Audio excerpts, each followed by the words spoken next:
casa é multicultural, é um curso paralelo, transdisciplinar. É bom e ruim, o verdadeiro centro de convivência, universal. Assim é a nossa casa.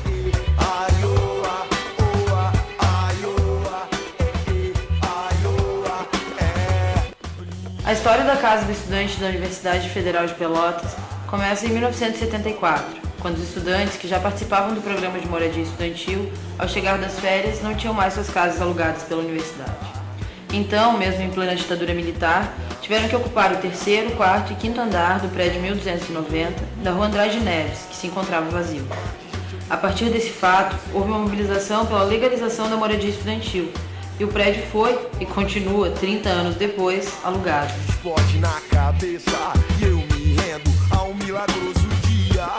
Essa é a luz que eu preciso. No início, o primeiro e o segundo andar não podiam ser ocupados, e mulheres não podiam nem entrar na casa. Isso durou quase 10 anos. Em 1983, algumas estudantes da UFPEL se organizaram e ocuparam o primeiro andar. No final da década de 80, a seleção de ingressos de novos moradores, que era via institucional, passou a ser feita pelos próprios moradores. Porém, em 93, criou-se a seção de apoio estudantil e a seleção volta a ser feita pela instituição. Hoje, a Associação dos Moradores colabora com uma pequena participação com uma entrevista. A Casa de Estudantes de Pelotas tem hoje 50 quartos, 3 deles com 5 vagas e os outros com 4, totalizando 204 vagas. Um centro e uma casa no campus, com 3 vagas femininas. Até o ano passado, se tinha também uma casa masculina no campus Capão do Leão, com 9 vagas, que foi fechado por falta de manutenção. Enquanto comemoramos os 35 anos da UFPEL e os 30 anos da Casa do Estudante, continuamos convivendo com o descaso e a irresponsabilidade para com a assistência estudantil, que é um direito garantido e não um privilégio. Em 30 anos, poderia-se ter reduzido custos e ampliado a assistência estudantil, construindo uma casa própria para a universidade, como outras do Estado possuem. Eu sou Jorge Martins, professor hoje na Química. Posso dizer que graças à casa também hoje eu posso ser professor e mestre aqui na universidade.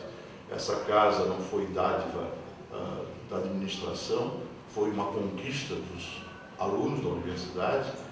As casas eram separadas e nós conseguimos tomar esse prédio. Foi no ano de 74 e para nós foi difícil, porque era uma época que a repressão era muito grande, no regime militar, e qualquer coisa que se fazia nós éramos taxados como esquerda, nem esquerda, era subversiva. Mas conseguimos, com luta, conseguimos penetrar na casa, conseguimos 3 andares, o terceiro, o quarto e quinto, e com isso ter uma condição melhor para nos desenvolver dentro da universidade. O RU começou a funcionar também, esse RU nessa mesma época, e aí, para a infelicidade nossa, no ano de 75, nos tiraram o nosso administrador e colocaram também 2 tenentes do Exército, e esses tenentes é que passaram a nos administrar. E o nosso pró-reitor era um general do Exército. E aí vocês podem ter uma ideia das dificuldades, mas conseguimos conseguir um quarto para colocar uma televisão, como hoje estamos aqui, um quarto pequeno, e era muito bom, e naquela época se juntávamos todos, um número muito grande de colegas, e na casa. Meu nome é Ângela Tavares, eu morei na Casa de Estudante no período 83-84, meu curso era Engenharia Agrícola. Na verdade, o primeiro grupo de mulheres oficiais da casa foi em 1984, mas nós já tínhamos uma história anterior, porque a conquista da vaga feminina na casa se deu através de um processo de luta de alunas, irmãs, mães, parentes dos meninos que moravam na casa, porque a gente não podia subir para estudar com o colega, não podia subir para ver o irmão, as mães não podiam subir para ver os filhos.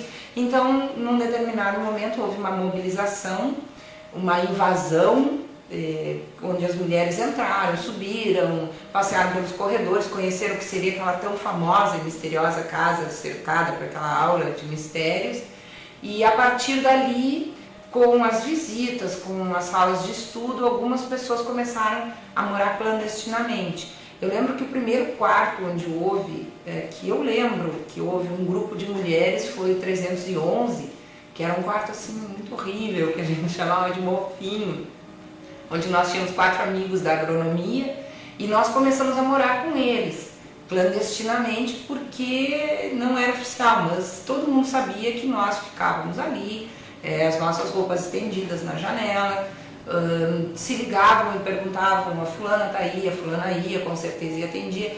Isso criou uma certa situação que incomodava algumas pessoas, porque na cabeça de algumas pessoas, uma mulher que morava na casa, que morava num quarto onde tinha 4 homens com 4 camas, a gente dormia ou na cama com os amigos ou dormia em colchões no chão. Mas nenhum dos casos que aconteceram eram com namorados. A gente realmente dormia na cama com um amigo, dormia na cama com um colega, porque era o espaço que nós tínhamos.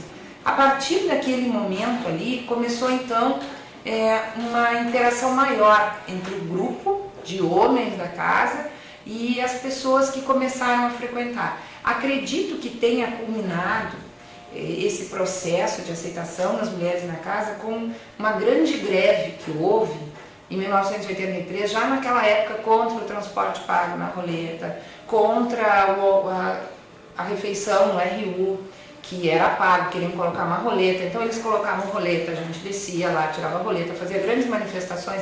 Lembro que uma vez houve uma manifestação na frente da casa do reitor, Zé Emílio, em que às 6 horas da tarde nós fechamos. Ele morava na Princesa Isabel com Félix da Cunha. Nós fechamos todo aquele entroncamento ali da praça e as pessoas ficaram muito bravas, porque as pessoas queriam ir embora, queriam trabalhar, queriam chegar em casa. E naquele prédio de gente chique, madames, a esposa dele teve uma crise nervosa, foi morar no Rio de Janeiro com a filha, porque não aguentava tanta humilhação. Todo mundo batendo panela, batendo sapato, gritando fora Zé Emílio, porque nós não queríamos aquela situação. E o que era muito comum também era a polícia nos levar preso toda hora, né? A polícia, nós fazíamos piquete no direito, vinha a polícia e nos levava. Fazíamos piquete na Odonto, aí os formandos da Odonto entravam com uma liminar, pedindo aulas, vinha a polícia e nos levava. A gente fazia manifestações, na rua vinha a polícia e nos levava. Não batiam já, naquela época já não batiam mais. Algumas brigas assim aconteciam entre pessoas que eram a favor da greve e outras que eram contra a greve. Principalmente a violência partia daquelas pessoas que achavam que nós estávamos querendo a baderna, querendo destruir com toda essa estrutura tão bem organizada que o governo nos dava. Imagina, né? A gente tem casa de estudante de graça, a gente tem universidade de graça, querem mais ainda. E então, a partir daí, começou esse nosso contato com a casa. Fizemos uma greve de fome, quando nós fomos para o campus, acampados lá, a polícia nos tirou, viemos para casa. E tinha algumas situações assim muito engraçadas. Eu lembro que um verão, uma das meninas viajou para visitar o namorado que era veterinário. Quando ela voltou com sarna. E aquela coisa, mora na casa, tudo coletivo, toalha de banho, mofinho inteiro com sarna. E aí quem tem grana para comprar remédio? Né? E o piolho. Aí teve uma outra época que um colega nosso pegou piolho. Então vamos passar remédio. 79 piolhos de uma vez só. Então eram situações assim que acabavam sendo muito cômicas, mas que eram situações do dia a dia que faziam com que se fortalecesse aquela amizade que para algumas pessoas da rua, assim, as pessoas que sabiam que nós morávamos na casa, diziam, e então principalmente quando teve em 84 o primeiro grupo oficial, aquilo lá agora virou um puteiro. Tá terrível aquilo lá, porque na cabeça das pessoas era impossível que mulheres morassem no mesmo prédio que homens. Isso não existia em lugar nenhum dos países nem do mundo.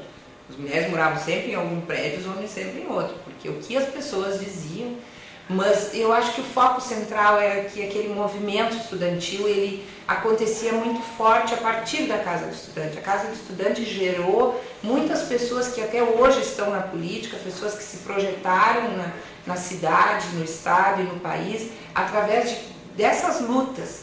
Porque no momento em que se organiza alguma coisa para lutar pela sua moradia, pela um ensino público gratuito e de qualidade realmente, a gente consegue muito adiante. E essas pessoas foram fundamentais para que essa luta se perpetuasse dentro da universidade. Tinha situações assim muito engraçadas, situações muito cômicas, situações muito tristes também, pessoas que vinham para casa sem dinheiro nenhum, absolutamente, pessoas muito pobres, e hoje nós temos pessoas aqui em Pelotas com doutorado que saíram da casa de estudante. Então, acho que aquela semente ali que começou há muito tempo atrás fez com que germinasse uma grande luta e que favorecesse o aparecimento de pessoas muito importantes para nós, na nossa sociedade.